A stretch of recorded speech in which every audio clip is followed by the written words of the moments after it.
이스터 섬에 있는 모아이 석상은 세계 7대 미스터리 중 하나입니다. 이스터 섬은 남태평양의 외딴섬으로 크기는 우리나라 제주도의 10분의 1 정도라고 합니다. 이 섬이 특별한 이유는 바로 모아이라 불리는 거대한 석상 때문인데요. 이 섬에는 총 800개 이상의 모아이 석상이 있으며 일렬로 줄지어 정렬되어 있는 석상들은 장관이 아닐 수 없습니다. 이스터 섬에서 처음 정착한 폴리네시아인들을 라파누이라고 부르며 이들이 처음 섬에 이주해온 시기는 약 3000년 전부터라고 추정되고 있습니다.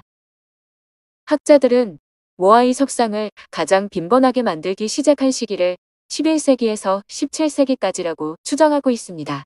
이스터 섬이 최초로 세상에 알려진 것은 1722년 네덜란드의 러헤벤 제독에 의해서였으며 부활절에 발견한 걸 기념해 이스터 섬이라 이름 짓게 되었습니다.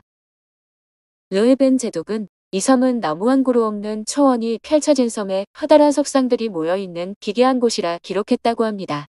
이후 이스터 섬의 원주민들은 강대국들의 노예로 팔려나가게 되고 외부로부터 들어온 질병 등으로 인해서 이 섬의 인구는 처음 발견된 1722년 약 5,000명에서 1877년에는 100여 명밖에 남지 않게 됩니다. 이스터 섬은 현재 나무가 없는 초원만이 펼쳐진 섬입니다. 이스터 섬 원주민들의 전설에 의하면 그들의 조상들이 처음 이 섬을 밟았을 때는 숲이 울창한 섬이었다고 합니다. 이들은 두 개의 다른 부족이 있었는데 귀가 긴 장이족과 귀가 짧은 단이족이었다고 합니다. 일각에서는 장이족의 귀가 긴 이유가 귀걸이 같은 치장을 귀에 하였기 때문에 길게 보였다는 주장을 하는데요. 이 때문에 모아이상의 귀가 길쭉하게 길다라고도 주장합니다. 이 장이족이 바로 단이족을 노예처럼 부려먹으며 자신들을 닮은 모아이상을 만들도록 했다는 것입니다. 모아이 섬에 두 부족이 있다는 것은 원주민들의 전설로 내려오던 이야기입니다. 그렇다면 두 부족이 전쟁을 한 것은 사실일까요? 오랫동안 이스터 섬의 미스터리에 대해 연구한 노르웨이 학자 토르 헤위에르다르 원주민들의 전설을 바탕으로 두 부족 간의 전쟁이 있었음을 뒷받침하는 증거들을 찾습니다. 원주민들의 전설에 의하면 벼랑에서 불길이 타올라 그곳에서 한 종족이 전멸했다라고 전해지는 이야기가 있다고 합니다.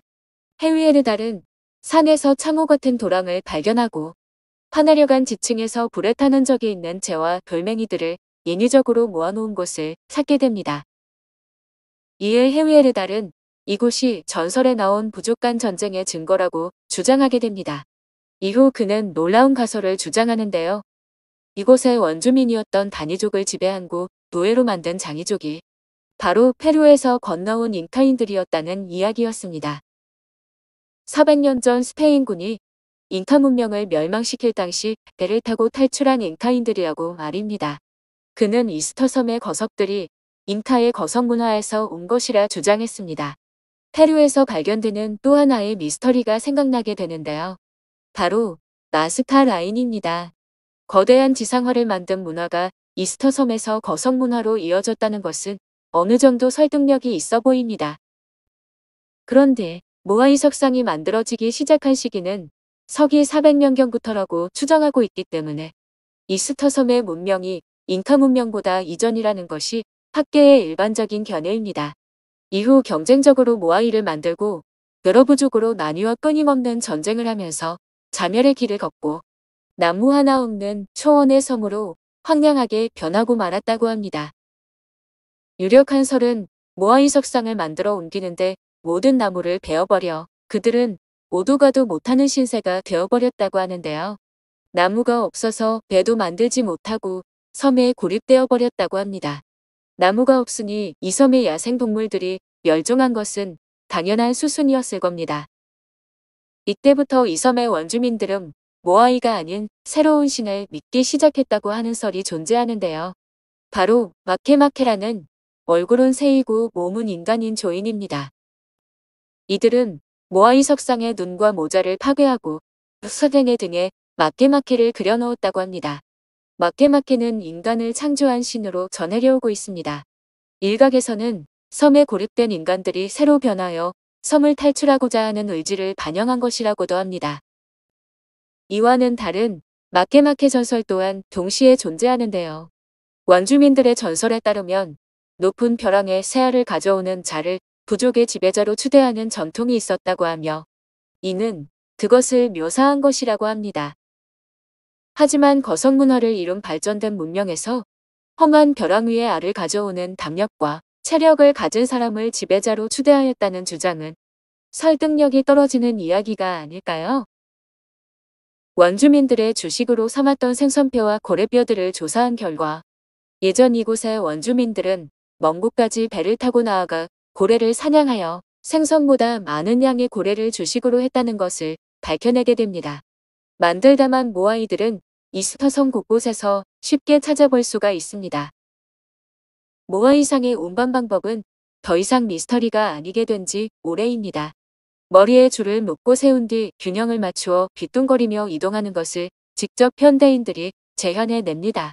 여기서 주목할 만한 것은 20명 남짓한 인원으로도 충분히 모아이상을 이동할 수 있었다는 게 증명되었다는 겁니다. 이로 인해 한 가지 가설이 힘을 받게 되는데요. 바로 부족 간 내전으로 인한 자멸설을 반박하는 새로운 가설입니다. 영국 퀸즐랜드 등으로 이루어진 국제연구팀은 모아이상의 제작이 경쟁적인 내전으로 만들어진 것이 아닌 협업을 통한 산물이라고 주장하고 있습니다. 이 연구팀의 달시풋은 박사에 의하면 섬 내 대부분의 모아이상들의 원재료가 동일한 채석장에서 만들어졌다는 것을 화학적 기법을 통해 밝혀냈다고 합니다. 그렇다면 무엇 때문에 라파누이들은 이 모아이상을 처음 만들게 된 것일까요? 훼손되지 않은 모아이상은 눈이 있으며 위에는 빨간 모자 같은 것이 씌워져 있습니다. 제주도 면적의 10분의 1밖에 되지 않는 작은 섬에 도착한 고대의 폴리네시아인들은 어떻게 이런 거성 문화를 꽃피울 수 있었을까요? 과거 일각에서는 모아이 석상의 크기와 제작 방법에 의문을 품고 외계인이 제작했다는 주장을 하였는데요. 현재는 과거 제기된 의혹들은 과학적으로 대부분 풀린 상태입니다.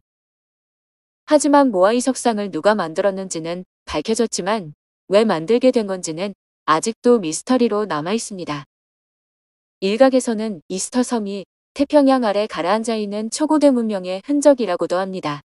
바로 아틀란티스나 유대륙의 후손들이 살아남았다고 말입니다. 하지만 이런 주장들은 초고대 문명의 실체가 전혀 밝혀지지 않았기 때문에 현재는 터무니없는 추측으로 일축되고 있습니다. 미스터리나 음모론은 제가 파헤칠 테니 여러분들은 재미로만 들어주시기 바랍니다. 구독과 좋아요 부탁드립니다.